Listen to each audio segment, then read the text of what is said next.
오늘 스토리는 만나와 메추라기가 이제 광야 생활 내내 그들에게 공급되는 이야기가 나옵니다. 우리는 이제 만나와 메추라기 하면 하나님이 이스라엘 백성들을 먹이시고 또 그들의 필요를 채우시는 이야기로 너무 잘 알고 있습니다. 그러나 한번 여러분 잘 살펴보십시오. 아이러니하게도 이 만나와 메추라기는 이스라엘 백성들이 하나님을 불신하고 원망하는 것으로부터 시작되고 있는 것을 보게 됩니다. 하나님의 하나님 되심을 인정하기보다는 하나님에 대한 원망으로부터 만나와 메추라기가 공급된다는 사실이 좀 아이러니한 내용인 것을 보게 됩니다. 16장에 한번 보시면요. 그들이 엘림에서 우리가 오아시스를 보았다 그랬죠. 어떻게 보면 샘이 12곳이나 있고 종려나무가 있고 쉼과 또 그 치유가 있었던 곳이 바로 엘림입니다. 근데 6장에 보시면 엘림을 떠납니다. 당연히 그 오아시스 같은 사막의 오아시스 같은 그런 곳을 떠날 때 또다시 예견되는 것은 뭔가 그들의 삶에 또 어려움이 있겠구나, 어렴풋이 이제 생각이 되죠. 그래서 엘림과 시내산 사이에 있는 신광야에 이르렀습니다. 예전에 그 여러분이 마태복음이나 누가복음에 보시면 이 신광야에서 예수님께서 그 시험을 받으셨죠. 그리고 그곳에서 그 사단에게 시험 받았던 내용 중에 돌을 가지고 떡을 만들어 봐라.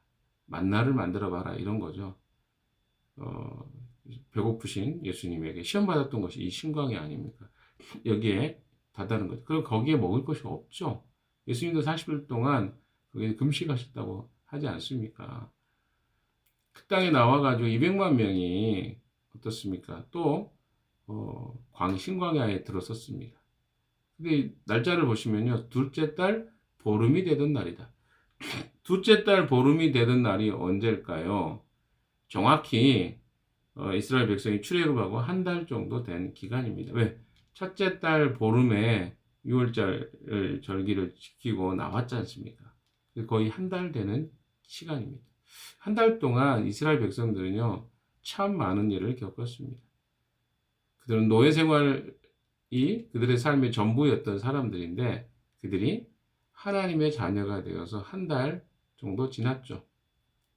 예, 한 달이면, 갓난아이가 한 달 있으면 뱃속에 있을 때와 나왔을 때가 별 차이가 없을 만큼의 아직 신앙적으로 어린 상태인 것을 우리는 추측해 볼 수 있겠죠. 그래서 이들의 상태들이 그렇게 좋은 상태가 아닐 것이라는 생각을 가지고 2절에 가보십시오. 정확합니다. 2절에 이스라엘 자손의 온 회중이 그 광야에서 모세와 아론을 원망합니다. 원망하죠. 어떻게?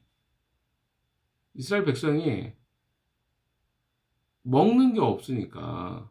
그래서 그들이 하는 이야기가 무엇입니까? 3절에 이런 이야기를 하는 거예요. 차라리 우리가 이집트 땅 거기 고기가마 곁에 앉아 배불리 음식을 먹던 그때 뭡니까? 이집트 땅에 있었을 때 자기들이 고기를 굽는 그 가마 곁에 앉아서 배불리 음식을 먹었던 그때에 누가 우리를 주님의 손에 넘겨주어서 죽게 했더라면 더 좋았을 것입니다. 이것은요, 그 10가지 재앙을 좀 의미합니다. 그러니까 이집트에 임했던 10가지 재앙을 의미하는데 그때 고기 먹다, 그러니까 우리말로 뭐랄까요? 그냥 배 터지게 먹고 그냥 우리가 거기서 멸망당했으면 차라리 그게 더 나았겠다 이런 표현이에요. 그렇죠?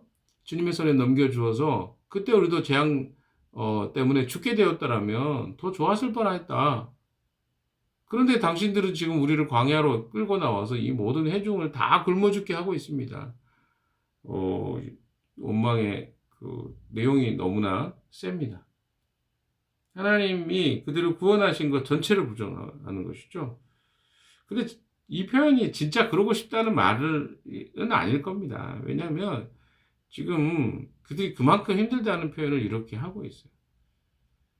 참 우리 인간은 약한 존재들입니다. 그래서 조금만 환경이 좋으면 기뻐했다가 조금만 환경이 어려우면 원망하고 불평하는 것이 우리 인간이에요.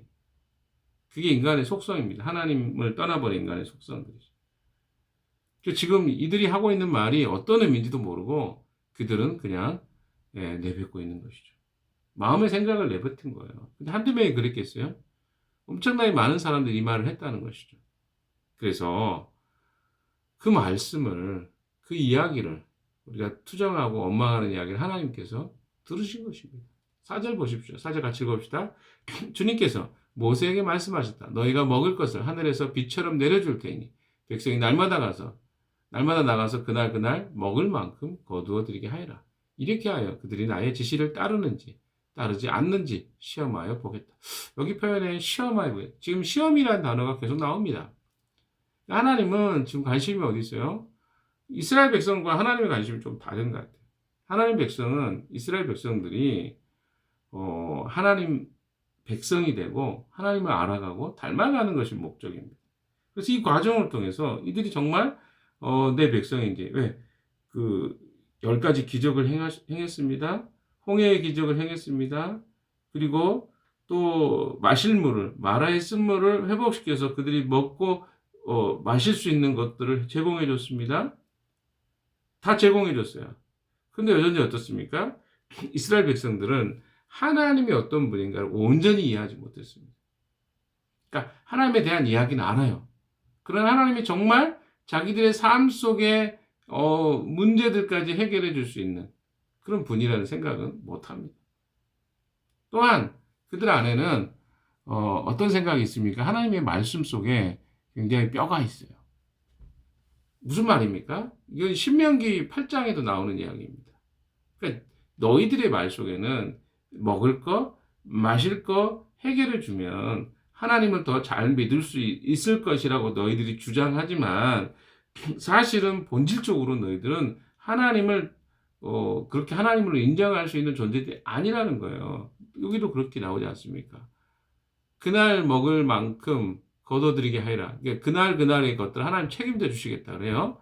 근데 이렇게 했는데 그들이 나의 지시를 따르는지 따르지 않는지 시험하여. 그러니까 이들이 말할 때는 먹는 문제 가지고 하나님에 대해서 원망했지만 하나님이 그것을 먹여주셔도 이스라엘 민족은 거기에 만족하지 않을 것이라는 것을 전제가 깔려 있는 겁니다.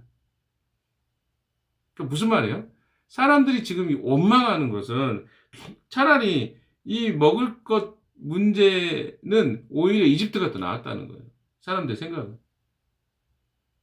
그래서 광야로 나온 지금 이들에게 먹을 것이 없기 때문에 그들은 차라리 이집트가 더 나았다 이런 판단을. 근데 하나님 먹을 것 최상의 것을 주십니다. 고기도 주셔요. 심지어 밤에는 고기를 주시고 아침에는 뭘 줘요? 만나를 주시고. 야, 이렇게 살면 우리는 뭐 일도 안 해도 되겠고 얼마나 좋겠습니까? 근데 하나님이 이야기하시는 건 뭐냐면 그거 채워준다고 너희들이 만족할 것 같으냐 이런 거죠. 한번 확인해 보자 우리 서로. 다른 말로 이야기해 볼까요? 우리가 염려하고 걱정하는 것들이요 하나님 해결해 주셨어요. 그럼 우리는 감사하고 정말 하나님을 섬길 수 있을 것 같냐는 거죠. 그럼 사람들 중에 일단 한번 그렇게 채워주고 난 다음에 그 이야기 합시다. 뭐 이렇게 말할지도 모르겠습니다. 근데 이미 하나님은요 우리 하루하루에 필요한 것들을 다 채워주고 계십니다. 과거의 시간에는 이스라엘 백성들의 만나와 메추라기 주셨죠. 지금 오늘날 어떻게 하십니까? 우리에게 일할 수 있는 에너지와 환경과 국가를 허락해 주셨어요. 심지어 우리가 일을 그만두잖아요. 그럼 어떻게 해요? 실업급여도 받잖아요. 물론 모두가 다 실업급여를 받지 않습니다. 그러나 일단은 일하다가 정기적으로 일하는 사람도 한 달 정도 아르바이트를 하더라도 그러고 나오고 나면 실업급여 받을 수 있는 자격이 주어지잖아요. 그럼 감사하셔야 돼요. 하나님 이런 시스템 만들어 놓으셨어요. 그런데 그런다고 해서 우리가 그러면 하나님을 정말 하나님으로 인정하고 감사하고 산다는 이거죠. 그게 아니라는 걸 가르쳐주고 싶어서 만나와 메추라기 내리게 되었다는 배경이 있다는 것을 여러분이 알고 이 이야기로 들어가 보도록 합시다. 자, 5절 매주 엿새 달에는 거두어 들인 것으로 먹거리를 준비하다 보면 날마다 거두던 것의 2배가 될 거예요. 이게 좀 설명을 하면요. 만나에 대한 이야기인데요. 먹을 것이 하늘에서 비처럼 내려준대요. 비처럼 막 하늘에서 뚝뚝뚝 떨어지는 거요. 200만 명 먹으려니까 얼마나 많은 양이 필요하겠어요. 엄청나죠? 집 밖에 나가보면 사람들이 머물고 있는 그 집 밖에 나가보면 매일 아침마다 그렇게 먹을 것이 쌓일 것이다. 이렇게 이야기합니다. 그런데 여섯째 날에는 그러니까 이제 안식일의 개념을 가르쳐 주려고 하신 것입니다. 여섯째 날에는 거두어 들인 것의 먹거리를 준비하다 보면 날마다 거두던 것의 2배가 더 많이 줄 것이라는 거죠. 왜? 안식일은 하나님을 이제 기억하고 기념하는 날인데 이런 날을 이제 허락할 준비를 아직 안식일이 나오지 않았습니다. 율법이 나올 때 이야기할 거예요. 그런데 2배가 될 것이다. 안식일에 대한 개념을 지금 설명하기 위해서 이렇게 이야기하십니다. 6절 봅시다. 모세와 아론이 모든 이스라엘 자손에게 말했습니다. 저녁이 되면 당신들이 이집트 땅에서 당신들을 이끌어내신 분이 주님이시라는 것을 알게 될 것입니다. 7절 당신들이 우리를 보고 원망한 것이 아니라 주님을 원망하였습니다. 주님께서 당신들이 주님을 원망하는 소리를 들으셨습니다. 이제 아침이 되면 당신들이 주님의 영광을 보게 될 것입니다. 우리가 무엇이라고 당신들을 보고 원망하십니까? 그러니까 모세는 이렇게 이해를 한 것 같아요. 이스라엘 백성들이 자신을 향해서 원망하는 것을 하나님을 향해서 원망하는 것으로 이해를 했습니다. 우리가 모세가 위대한 지도자이긴 하지만 모세 역시 사람입니다. 그런데 그를 향해서 했던 이야기들이 모세가 뭐라고 그렇게 할 수 있겠어요? 모세가 어떤 능력이 있었던 게 아닙니다. 그러니까 결국 모세를 향했던 내용들이나 이야기들은 전부 하나님에 대한 원망들이었어요. 근데 그것을 여러분 보세요. 하나님 들으셔요. 그러니까 우리끼리 하는 소리지만 하나님이 그 이야기를 듣습니다. 그래서 이 말하는 게 굉장히 중요합니다. 원망이나 또 그것에 대해서 신세한테 하는 거 이거 별로 좋은 태도가 아니에요. 이스라엘 백성들끼리 이야기한 거예요. 그리고 그것을 모세 앞에 가서 했던 이야기들을 하나님이 다 듣고 기억하고 있다는 거예요. 모세를 향한 원망이 아니라 주님을 향한 원망이라고 그렇게 하나님이 이해하고 있는 것이죠. 우리의 말들이 굉장히 중요하다는 사실을 다시 한번 점검하게 됩니다. 8절 또 모세에게 말하였습니다. 주님께서 저녁에는 당신들에게 먹을 것을 고기를 주시고 아침에는 배불리 먹을 빵을 주실 것입니다. 주님께서는 당신들이 주님을 원망하는 소리를 들으셨습니다. 당신들이 하는 원망은 우리에게 하는 것이 아니라 주님께 하는 것입니다. 모세가 아론에게 말하였다. 이제는 모세가 아론에게 이야기하죠. 하나님이 모세에게 이야기하고 모세가 아론에게 합니다. 주님께서 이스라엘 자손이 원망하는 소리를 들으셨으니 이스라엘 자손의 온 회중에게 주님 앞으로 가까이 나오라고 일러주십시오. 원망하는 소리를 들었는데 그러면 사람들이 무슨 생각할까요? 이제 하나님 또 우리를 뭐라 하는가 보다. 이렇게 생각하겠죠. 근데 10절에 보시면 아론이 이스라엘 자손의 온 회중에게 말할 때 그들이 광야를 바라보니 주님의 영광이 그런 원망하는데요. 하나님의 영광이 나타납니다. 그리고 12절 나는 이스라엘 자손이 원망하는 소리를 들었다. 너는 그들에게 너희가 저녁이 되면 고기를 먹고 아침에는 빵을 배불리 먹을 것이다. 그렇게 될 때 너희는 나 주가 너희 하나님임을 알게 될 것이다 하고 말하. 원망하는 소리를 들었는데 하나님은 어떻게 하십니까? 그들에게 만나와 메추라기를 보내주십니다. 만약에 비례적으로 우리가 하나님 앞에 어떤 태도를 취하고 악한 행동을 취했는가로 우리가 심판을 받아야 된다면 이미 이들은 심판받았어야 됐어요. 왜? 원망하는 소리를 들었잖아요. 하나님. 그런데 하나님 뭐래요? 원망하는 소리를 들었다. 너는 그들에게 너희가 저녁이 되면 고기를 먹고 아침에는 빵을 배불리 먹을 것이다. 그렇게 될 때 너희는 나 주가 너희의 하나님을 알게 돼. 하나님은요. 우리의 형편없음과 상관없이 하나님의 성실하심과 신실하심으로 자기 자신을 계시하십니다. 우리가 얼마나 하나님 앞에 성실하지 못한 존재인지를 하나님은 그런 것들을 통해서 하나님의 신실하심을 보여주십니다. 하나님과 우리와 차이죠. 우리가 원망하면 하나님 어때? 징계하셔야 되잖아요. 그렇게 하지 않고 도리어 원망의 내용이 근거가 돼서 만나와 메추라기를 공급받게 되는 이유가 되어버립니다. 물론 거기에 이유가 있죠. 자, 13절, 14절 이 상황입니다. 어떤 일이 있는지. 그날 저녁에 메추라기가 날아와서 친 곳을 뒤덮었고 다음날 아침에는 친 곳 둘레에 안개가 가득하였다. 안개가 걷히고 이럴 수가 광야 지면에 마치 땅 위에 서리처럼 보이는 가는 시라기 같은 것이 덮여 있는 것이 아니. 이거는 뭐 서술한 내용에 감탄하는 내용입니다. 그렇잖아요. 갑자기 이럴 수가 뭐 이럴 수는 없잖아요. 그러니까 뭐예요? 누군가가 그 이스라엘 백성들이 그걸 처음 만나를 봤을 때 반응입니다. 안개가 걷히고 나니까 가보니까 이럴 수가 광야 지면에 온 땅에 서리처럼 보이는 이 쌀아기 같은 것이 덮여 있는 거죠. 그걸 이제 봤을 때 사람들이 하나 이럴 수가 이렇게 가는 쌀아기 같은 것이 덮여 있는 것이 아닌가 뭐 이렇게 표현하고 있습니다. 이스라엘 자손이 그것을 보고 그것을 무엇인지 몰라서 서로 이게 무엇이냐고 물었습니다. 이미 모세가 이야기했는데 여전히 그들은 몰라요. 모세가 그들에게 이야기합니다. 이것은 주님께서 당신들에게 먹으라고 주신 양식입니다. 16절 주님께서 당신들에게 명하시기를 당신들은 각자 먹을 만큼만 거두라고. 그러니까 한 오멜씩 거두라는 거죠. 식구 한 명에. 그러니까 모든 사람이 동일합니다. 식구가 4명이 있으면 한 오멜씩이니까 20오멜을 거두는 거고 그 정량입니다. 그러니까 한 사람이 먹을 수 있는 적정량이에요. 부족하지도 않고 많지도 않고 적정하게 사람이 먹을 수 있는 그 기준이 뭐 사람마다 먹는 그 기준이 다르겠지만 일반적인 장정이 먹을 수 있는 만큼의 양입니다. 그게 충분하다는 거죠. 한 오멜이면 근데 자기 식구대로 거두기 때문에 식구만큼 거두기 때문에 이게 남지도 않고 부족하지도 않겠다는 거죠. 그래서 18절에 보면 오멜로 보면 많이 거둔 사람도 남지 않고 적게 거둔 사람도 모자라지 않았다. 그것은 제각기 먹을 만큼씩 거두어 드린 것이다. 모세가 그들에게 아무도 아침까지 그것을 남겨두지 말라. 이게 굉장히 중요한 원리입니다. 아침까지 남겨두지 말라는 거예요. 자, 20절로 그런데 어떤 사람들은 모세의 말을 듣지 않고 아침까지 그것을 남겨두었다. 그랬더니 남겨둔 것에서는 벌레가 생기고 악취가 풍겼다. 모세가 그들에게 몹시 화를 내었다. 21절에 그래서 그들은 아침마다 자기들이 먹을 만큼만 거두었다. 해가 뜨겁게 쪼이면 그것은 다 녹아. 이 만나의 원리입니다. 하나님은요, 이스라엘 백성들이 원망했잖아요.